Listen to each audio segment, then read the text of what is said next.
नमस्कार. माझं नाव अनंत जगन्नाथ रोंगे.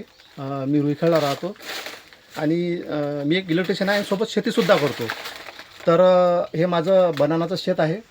मी प्रथमच पहिल्याच वर्षी जवळपास केळी लावलेली आहे.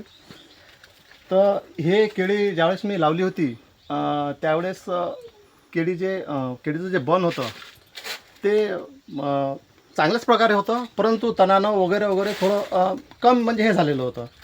पण नंतर मग मी जसं अपसाईडीचा वापर सुरू केला. पहिले ड्रिंचिंगमध्ये अपसाईडी टाकली, त्याच्यानंतर मी जे बेसल डोस घेतले 3, त्याच्यामध्ये खतालासुद्धा अपसाईडी लावली. त्याच्यानंतर मी ज्या ड्रिंचिंग केल्या 3, त्या प्रत्येकासोबत मी अपसाईडीचा वापर केला. त्याच्यामुळे काय झालं, आपल्या जे घड आहे या झाडाची ग्रोथ चांगल्या प्रकारे झाली. आणि झाडाचा बुंदा जर चांगला असला तर सर्वांना माहीत आहे की बुंदा चांगला असला म्हणजे घड हा झाडाला व्यवस्थित पडतो. आता या झाडाची उंची जवळपास 10 फूट झालेली आहे. आता याचं नियोजन करताना आपण बऱ्याचशा लोकांना पहिलं अपसाईडीबद्दल माहिती दिली होती. तर अपसाईडी काय काम करते, पण जोपर्यंत आपण त्याचा यूज करत नाही तोपर्यंत आपण लोकांना चांगल्या प्रकारे सांगू शकत नाही. त्यामुळेच मी पहिल्यांदाच हे शेत केलं केळीचं आणि असं ठरवलं की पहिलं आपण स्वतः उत्पन्न काढून दाखवायचं किंवा आपण आपलं अपसाईडी काय काम करते हे पहिलं आपण लोकांना पुरून दाखवायचं आणि त्याच्यानंतरच आपण लोकांना ते सांगायचं.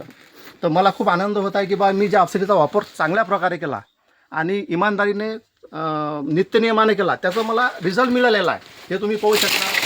या घडाचा जो वादा आहे चांगल्या प्रकारे वादा बनलेला आहे, चांगला मोठा घड बनलेला आहे. या घडाचं वजन जवळपास 30 किलोपर्यंत वजन आहे या घडाचं. आणि याच्या अगोदर मी याच्यामधले 400 कॅरेट काढलेले आहेत. तर मला जवळपास 24ची राशी याच्यामध्ये लागलेली आहे. आता आपण पाहू शकता आज 1650 रुपये भाव आहेत आणि 24ची रास म्हणजे आपल्याला हा किती रुपये घड पडला असेल. म्हणजे आपण कमी खर्चात चांगलं उत्पन्न करू शकतो. आता लोक भरपूर केळीला खर्च करतात, सांगतात की आम्हाला एवढा खर्च आहे, 1.5 लाख लागते, 1 लाख लागते. पण तुम्ही याच्यामध्ये फार कमी प्रमाणात खर्च केलेला आहे.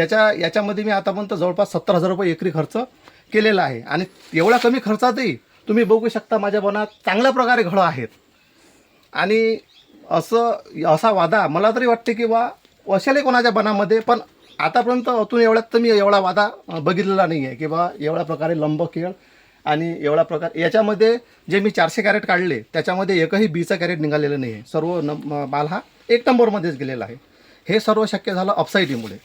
कारण की माझा तर त्या प्रोडक्टवर सुरुवातीपासून विश्वास होताच आणि अजून विश्वास वाढवण्यासाठी मी हे क्षेत्र केलं आणि निरंतर वापर केला.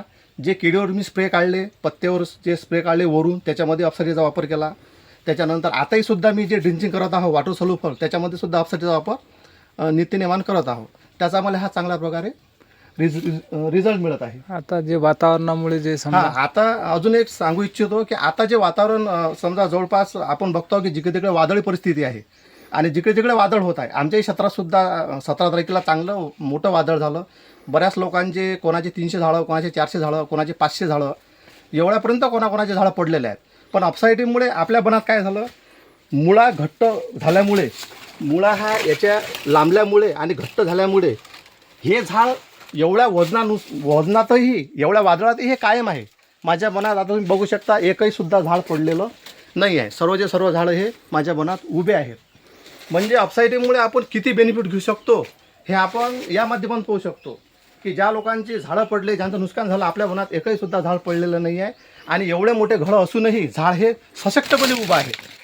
आता एवढं मोठं जर घड आहे हा 30 किलोचा आणि हे जर झाड उभं आहे बिगर टेकनीचं, याला एकसुद्धा टेकनी लावलेली नाही आहे, तर आपण याचा रिझल्ट पाहू शकता की बाबा टेकनी न लावता जर एवढं मोठं झाड उभं राहू शकते तर आपल्या प्रोडक्टमध्ये काय दम आहे. तर मी सर्वांना हेच सांगू इच्छितो की मी तर निरंतर अपसाईडी वापरतच आहो आणि बऱ्याचशा लोकांना सांगतसुद्धा आहो. पण हे माझं जे क्षेत्र आहे हे पाहूनसुद्धा आपण अपसाईडी वापरण्याचा एक योग्य निर्णय घेऊ शकता आणि आपलं उत्पन्न हे 100% वाढू शकता. धन्यवाद.